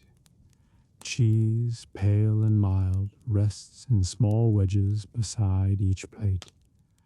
The meal is humble but satisfying, a quiet gift before labor. When the reader closes the book and the last crumbs are brushed away, the abbot rises and blesses the day. Bowed heads answer with a silent prayer. Afterward, the brothers disperse to their duties. Some head toward the great kitchen, where more bread will be made for the day and a pot of pottage set to simmer. The kitchen is warm already, lit by the glow of banked coals. Copper pots hang from hooks. The smell of herbs and baking fills the air. Monks move with measured grace, each knowing his place in the well-worn rhythm. Others walk to the gardens just beyond the cloister wall. Here the morning air is fresh and damp, scented with earth and dew. Rows of cabbages and leeks stretch in neat lines, while beyond them stand beds of herbs for medicine and cooking, thyme, sage, fennel, mint. Bees drift lazily among the blooms, slow in the cool hour but already humming. The brothers tend the soil, their hands unafraid of dirt, for here too they serve. The scriptorium wakes in its own fashion. Tall windows admit pale light that glimmers on stacks of parchment and pots of ink. Monks settle at narrow desks, arranging quills, knives for scraping, brushes for gold leaf. One smooths a blank sheet, another mixes fresh ink from soot and water. Soon the quiet room fills with the faint scratch of quills, a soft, persistent whisper like wind through dry reeds. Illuminators work more slowly, painting letters with patient care. A brush tipped with red or blue makes each capital bloom like a tiny flower. Gold leaf catches the dawn and flashes for a moment before being pressed flat. These books will go to libraries and scholars, perhaps to distant abbeys, carrying the thoughts of long-dead saints to new hands. Each stroke feels small but meaningful, a part of something greater than the man who makes it. The cloister ghat at the center of all is a place of gentle passage. Its grass is wet with dew, its covered walks echo softly with sandal steps. Now and then a monk pauses there for silent prayer or quiet reflection, breathing in the cool morning air. Birds flit from column to column, unconcerned with the silent watchers below. Sunlight begins to break through, dappled and warm. By mid-morning, the abbey is fully awake, though never noisy. Bells mark the hours with calm authority. Each ring reminds the brothers to lift their minds toward prayer, even if only for a heartbeat. In the kitchen, broth simmers. In the gardens, hands weed and harvest. In the workshop, wood shavings curl as a craftsman planes a board for some new bench or reliquary. The life here isn't it idle, but deeply peaceful. Visitors arrive now and then. A weary traveller seeks bread and water at the gate and is welcomed by the porter, a kindly man who asks no questions beyond need. A poor woman comes for a remedy of herbs. The infirmarian listens and measures dried leaves into a pouch with gentle care. They go as quietly as they came, grateful and unburdened. The Abbey gives what it had without pride. Before noon, the bell call again. The brothers gather once more in the church for a short prayer, voices rising in a low tide of chant. Sunlight now pours through the high windows, turning dust to gold and catching the edges of simple wooden stalls. When they sing, the sound seems to lift upward into that light, as though the stones themselves breathe with them. Dinner follows, the day's largest meal. It is still simple vegetable stew, bread, perhaps fish if the river has been kind, but shared with quiet gratitude. Again a brother reads while the others eat, telling of holy men and women, or of wisdom from the ancient fathers. Sometimes the reading is history or natural law to feed the mind as the body is fed. The meal ends with thanks, and the hall empties once more into purposeful silence. The afternoon passes in gentle work. In the orchard, fruit is gathered into baskets. In the workshop, a monk repairs harness and sandals for the house.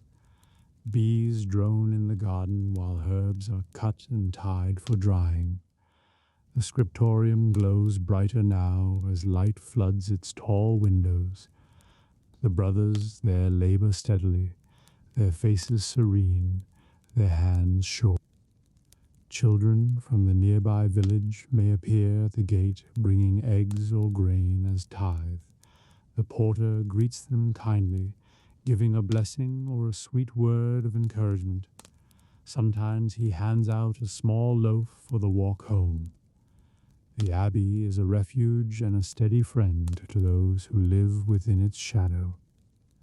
By late afternoon, the pace slows. Some brothers retreat to the cloister for study or prayer, sitting with books on cool stone benches. Others walk the garden paths, rosaries slipping quietly through their fingers. Birds wheel overhead in gentle arcs. The hum of bees softens as evening cool begins to gather. The Abbey seems to breathe more slowly, savoring the day's peace before it yields to night. When the bell for vespers rings, the light is golden and slanting. The brothers return to the church, habits brushing stone, sandals whispering. Candles are lit, their flames dancing in the growing dusk. The chant begins low and deep, filling the vaulted space with calm gravity. Psalms rise and fall like the tide. Prayers for the world beyond these walls mingle with thanks for the simple gifts of the day. After vespers, the evening meal is spare bread, a little fruit, broth to warm the stomach. Conversation is still absent. The Abbey holds its silence tenderly. When the abbot blesses the table, heads bow and the quiet meal begins and ends with equal peace. Shadows lengthen in the refectory, lanterns glimmer along the walls. Night closes gently. Brothers walk the cloister in pairs or alone, praying under stars just beginning to show. The scriptorium is dark now. Tools are put away, parchments covered. Gardens grow still except for the whisper of night wind through leaves. The porter closes the gate and bars it softly, ensuring the Abbey's rest. Compline. The last prayer of the day gathers all once more in the church. Candles glow warm against the stone, and the air smells of wax and cool earth. The chant is softer now, lullaby-like, a final offering before sleep. Into your hands, O Lord, we commend our spirit, the voices say, and the silence after is as deep as the night beyond the walls. When the final bell sounds, each brother bows and departs in quiet. Lanterns guide them back to the dormitory, where beds await, simple and welcoming. Sandals are set aside, habits loosened. Sleep comes quickly to those who have lived a day of steady prayer and honest work. The Abbey falls still, a haven wrapped in darkness and peace. Outside, the stars burn clear above the ancient roof. The river murmurs softly beyond the fields, and the wind carries faint scents of bread, herbs, and cooling stone. The Abbey dreams with its monks, timeless and serene, waiting for the next dawn when the bell will call again. The Scriptorium is a long, high chamber tucked along the south side of the cloister, where the sun can pour its light across rows of narrow desks. Its air smells of parchment and ink, beeswax and faint herbs hung to keep moths away. Even before dawn has fully broken, candles burn here in small pools of gold, but soon they will be extinguished as daylight grows. It is a place of stillness and care, where words and images take quiet shape beneath patient hands. Monks file in without hurry, habits whispering on the worn stone floor. Each bows briefly toward the crucifix at the far end before taking his accustomed seat. A few exchange small nods of greeting, but no one speaks. The day's first light filters through tall windows of plain glass, striking the wooden desks where tools already wait. Quills trimmed fine, knives for scraping mistakes, brushes for laying gold leaf. Brother Ulrud the Armarius, who oversees this work, moves between desks, checking supplies. His eyes are keen but kind, hands clasped behind his back as he pauses to advise or adjust. He examines an inkpot here, a parchment sheet there, ensuring no flaw will mar the day's labors. His voice, when it comes, is soft enough not to disturb the quiet, but firm with long habit. A word of praise, a note of correction. Soon the scratching of quills begins, a soft whisper like wind stirring dry grass. Black ink flows along smooth calfskin sheets, forming the elegant letters of scripture and hymn. Some brothers write with practiced speed, each stroke steady and true. Others move more slowly, tongue caught between teeth in concentration, shaping each letter as though carving it from air. Mistakes are rare but not feared. A sharp knife scrapes gently, leaving the parchment smooth for a fresh attempt. At one table near the light, an illuminator works not with words but with color. Brother Martin grinds pigments in a small mortar, lapis from distant lands for blue, malachite for green, oak gall mixed with iron for deep black. He hums softly, barely audible, as he blends powders with egg yolk or glare to make his paints. Beside him, tiny brushes rest on a strip of linen, each ready for its delicate task. When his paints are ready, Martin bends over his page, where a capital letter has been sketched faintly in lead. He traces it first with fine black lines, then fills its loops with vivid color. Leaves unfurl, birds stretch their wings, small vines curl and weave between letters. Bit by bit, the page transforms from simple text into something luminous, alive with pattern and meaning. Elsewhere, Brother Anselm copies a psalter, his script flowing in steady, narrow lines. Each word is measured to fit the page just so. No waste of space, no cramped errors. He pauses often to sharpen his quill, holding it to the candlelight to judge the cut.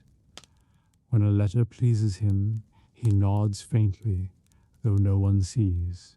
The act itself is enough reward. The room grows lighter as morning advances. Candles are snuffed one by one, leaving only daylight spilling across the desks. Dust motes dance in the beams, caught and turned to gold. Outside, the cloister guard hums with bees, but here the only sound is the scratch of pens and the occasional sigh. It is a world apart, timeless, where each moment is devoted to thought made visible. On a central table lie finished books, drying beneath smooth wooden boards. Their pages gleam faintly with fresh ink, and some bear gilded initials that catch the light like small suns. These volumes will soon be bound in leather, their spines tooled with careful hands. Some are destined for this very abbey, others will travel to distant houses or to patrons who support the monk's quiet craft. Mid-morning brings a pause. The bell sounds softly from the church, and the brothers set down their pens. Hands are flexed, shoulders rolled to ease long hours of stillness. They walk the cloister for a few minutes, breathing fresh air and stretching legs grown numb. Conversation is still minimal, but small smiles pass between them, signs of fellowship that need few words. When work resumes, a gentle rhythm returns. Alred moves among the desks again, correcting a slant here, praising a sure hand there. He carries with him a small book of exemplars, showing the younger monks how to form certain letters or ornaments. Each lesson is given patiently. The goal is its speed but quiet mastery. Brother Martin have laid his colors, now turns to gold. He opens a thin book of leaf, each sheet gleaming fragile and impossibly light. Holding his breath, he lifts one piece with a soft brush and settles it over the gesso he laid yesterday. The gold clings as if by magic. He smooths it with a dog's tooth burnisher until it shines like morning sun.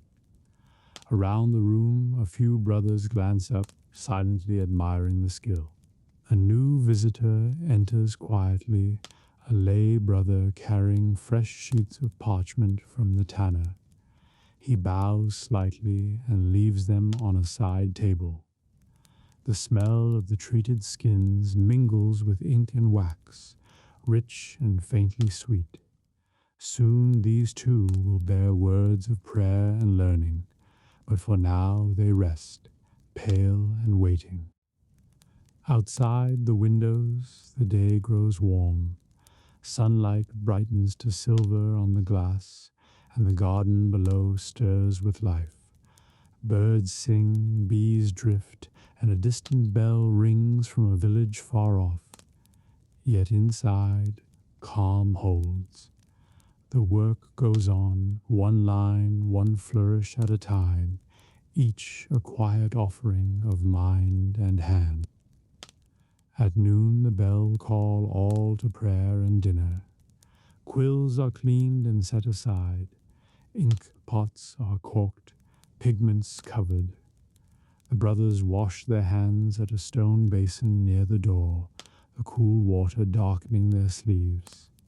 In single file they move out, sandals soft on stone, leaving the scriptorium to its empty light and scent of parchment. The refectory meal is simple but filling. Bread, vegetable stew, perhaps a bit of cheese. Again the reader's voice fills the hall, Though today's passage tells of wisdom gathered from distant lands, herbal lore, the motion of stars, a saint's travels. The monks eat in peace, minds still half turned toward the words they have just copied. After the meal and a brief rest, they return to their desks. The room has grown warm, a few windows are unlatched to admit soft breeze. Pages flutter slightly, but the work continues undisturbed. Brother Anselm now illuminates his margins with red flourishes, while Martin, satisfied with gold, paints tiny creatures amid vines. A deer, a bird, even a whimsical dragon peering from behind a letter. Mistakes still happen. Aelred notices a blot where a younger monk's quill has slipped. Calmly he shows how to scrape and smooth the parchment, how to dry and rewrite without leaving scar or shadow. The novice blushes, but smiles in relief, grateful for patient teaching. Each page is a journey, and all here understand that mastery grows slowly, like ivy climbing stone. As afternoon light slants golden across the desks, the room feels almost dreamlike. Dust motes drift like stars, quills scratch softly, brushes whisper. Some brothers pray silently as they work, their lips moving without sound. Others hum faintly, tunes as old as the Abbey itself. Time stretches, not idle but serene, each hour a gift shaped into letters and color. Visitors sometimes step inside quietly, a traveler guided by the porter, a young noble seeking a commissioned book. They tread lightly, awed by the hush and the steady industry. The brothers greet them with nods, but do not cease their work. Aelred speaks gently, explaining the process, showing a sample page.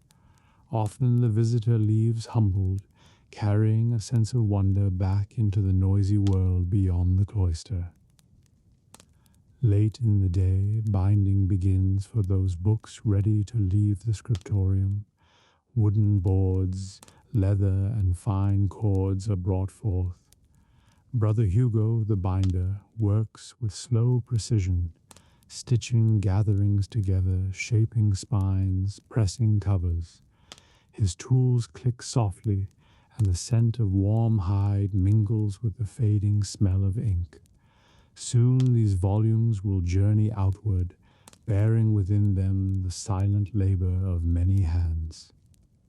As the sun sinks, light grows mellow and shadows lengthen across the room. One by one, monks finish their lines, lift their heads, and stretch stiff fingers. Quills are cleaned and knives sheathed. Pigments are covered to keep their colors pure. Martin closes his small boxes of gold and blue with care, as if tucking jewels to sleep. The bell call again, summoning them to vespers. They rise, some rubbing their necks, others flexing weary hands, but all with a quiet contentment. The day's work may have been slow and exacting, but it is good work, a prayer offered in shape and hue. As they file out, the last light gleams off gilded pages, casting tiny flickers across the darkening room. Evening prayer follows, candles glowing, voices lifting once more in chant. Afterward there is a simple meal, then the gentle hush of night. The scriptorium stands empty now, its desks orderly, its air still fragrant with ink and parchment. Moonlight will soon silver the windows, touching pages left to dry under smooth boards. Tomorrow the room will wake again to the soft whisper of quills, the grinding of pigments, the patient shaping of letters. But tonight it sleeps, a quiet heart within the Abbey, dreaming of words yet to be written and images yet to bloom. Behind the Abbey high stone walls lies a garden as old as the house itself, a place both practical and deeply peaceful. It is enclosed on all sides, yet open to the sky, a quiet square of earth and green surrounded by low cloister walks. Here monks have worked the soil for generations, coaxing herbs and fruits, vegetables and flowers from the land with patience and prayer. The air smells of damp earth and rosemary. Bees hum softly, and the only other sound is the slow footstep of a brother tending his rose. At dawn, Brother Petrus is the first to enter. He is a broad-shouldered man with gentle eyes and soil always beneath his nails. Carrying a wooden rake, he pauses at the threshold to bow his head in brief prayer. Then he steps among the beds, breathing the cool morning air that smells of mint and dew. He checks the night's work of weather and beasts, a fallen beanpole, a slug on a cabbage leaf, a scatter of petals where the wind was rough. The garden is laid out in careful order. Nearest the cloister doors are the healing herbs, sage and thyme, yarrow, mint, and feverfew. Their scents rise with the warming sun, filling the air with a mingled sweetness and sharpness. Beyond them stretch rows of vegetables for the kitchen, cabbages, leeks, beans, climbing poles, and broad plots of greens. At the far side grow fruit trees, apple and pear, their trunks gnarled and strong, their branches heavy with promise when the season is right. In one sunny corner stand the beehives, straw skeps neatly arranged. Bees drift lazily at first, then busier as the day warms, their hum steady and comforting. Brother Petrus greets them quietly, lifting the lids just enough to check their work. He moves slowly, respectful of their order, for he has tended them many years and knows their moods. The honey they make will sweeten the Abbey's bread and soothe the throats of the sick. A little path of worn stone runs through the center of the garden. Along it stands a simple fountain, its water fed by a hidden spring. The gentle trickle sings as it falls into the mossy basin, keeping the air cool and fresh. Birds come here often, splashing and sipping before flitting to the trees. Sometimes a monk will pause here in silent prayer, letting the sound of water carry his thoughts heavenward. Soon other brothers join Petrus. Some come with baskets to gather herbs for the infirmary, lavender to calm the heart, chamomile to ease sleep, fennel for troubled stomachs. Brother Aelric, the infirmarian, kneels among the beds with quiet expertise, murmuring thanks as he cuts each sprig. Others arrive from the kitchen, cheerful in their simple tasks, gathering leeks and beans for the day's pottage. Work here is light-hearted yet reverent, for tending earth feels close to tending prayer.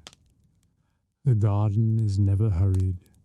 Each task has its rhythm, the slow turning of soil, the measured cutting of herbs, the gentle tying of bean vines to stakes. Birds sing from the orchard, bees drone contentedly. Sunlight filters through the apple leaves, dappling hoods and shoulders. No one shouts, no tool strikes harshly. Even the weeds are pulled with patient hands, roots shaken free of earth before being set aside for compost. Petrus moves among the workers, offering quiet advice. He shows a novice how to pinch back mint so it grows thick and sweet, and how to test when a pear is ready by the slight give beneath its skin. When a young brother struggles with a stubborn clod, Petrus simply kneels beside him and helps loosen it with calm strength. In the garden, teaching comes gently, by example more than words. Near midday, the kitchen bell rings faintly, calling for fresh herbs. A pair of brothers hurry back along the cloister with baskets brimming parsley, thyme, chervil, and a few leaves of savory. The cook will use them to flavor the noon meal, and the scent will drift back through the cloister soon enough, mingling with the earthy sweetness of the garden. By this time the sun is high, and warmth settles over the beds. Bees are busy now, darting and humming. Butterflies drift from blossom to blossom. The brothers wipe sweat from brows, but do not complain.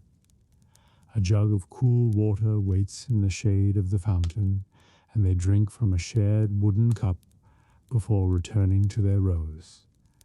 The air shimmers faintly with heat, but the garden feels sheltered, blessed by its old walls and the slow care given it. Sometimes visitors come to the garden. A sick villager sent by the porter may wait on a bench while Alaric gathers remedies. He moves quietly, explaining the use of each leaf or root: comfrey for bruises, calendula for wounds, mint for fevers. The villager listens, eyes wide at the learning held in this simple square of earth. When they leave with their bundle, gratitude shows in every line of their face. Children from the nearby village sometimes help in harvest season. They arrive shy but soon laugh as they gather apples into baskets or carry armfuls of beans. The monks welcome them kindly, showing how to pick without bruising fruit, how to shake bees from clover gently. The garden becomes lively then, filled with soft laughter and the scent of ripening fruit. After the noon meal, the garden rests in quiet. Most brothers return to study or scriptorium. Petrus alone stays among the beds. He sits beneath a pear tree and mends a broken handle or sharpens a small knife. Bees still hum, but they seem slower in the heat. Sometimes he prays, sometimes he simply breathes, content in the nearness of growing things. Later, when the sun begins to fall, the garden wakes again. Brothers return to water the rose, carrying buckets from the fountain, or turning the hidden channels that guide water to the roots. The smell of damp earth rises sweet and cool. Birds call as they settle for the night. The hives quiet as bees return home, heavy with pollen. The day's harvest is carried to the kitchen in wicker baskets, herbs tied in fragrant bundles, greens glistening from a final rinse, apples shining faintly in the low light. The cook greets each load with a nod and a smile, knowing the meal will be good and simple, flavored with care. When Vespers bell tolls, work ceases. Tools are cleaned and hung on pegs. Watering cans are emptied. Petrus lingers a moment, looking over the rows with quiet pride. Here is order, but not harsh order, life within gentle bounds, like prayer that shapes without stifling. He bows his head briefly before following the others back to the cloister. As dusk falls, the garden changes mood.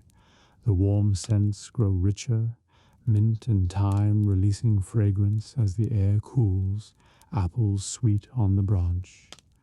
Crickets begin to sing in hidden corners. The fountain trickles on, catching the first stars in its shallow pool. Though no one remains, the place seems alive with memory, the prayers of hands that worked and tended all day long. By nightfall, the walls hold a soft darkness broken only by moonlight. The hives are still, the trees whisper faintly in the breeze. It is a safe, calm darkness, kind that shelters rather than threatens. Within the abbey the brothers sleep, but the garden keeps its own watch, guarding the simple promise of food and healing for the days ahead. Tomorrow it will wake again with Petrus's slow footsteps, the whisper of his rake, the hum of bees. Year after year, season after season, it will feed and heal and comfort, a living prayer of soil and hands and quiet faith.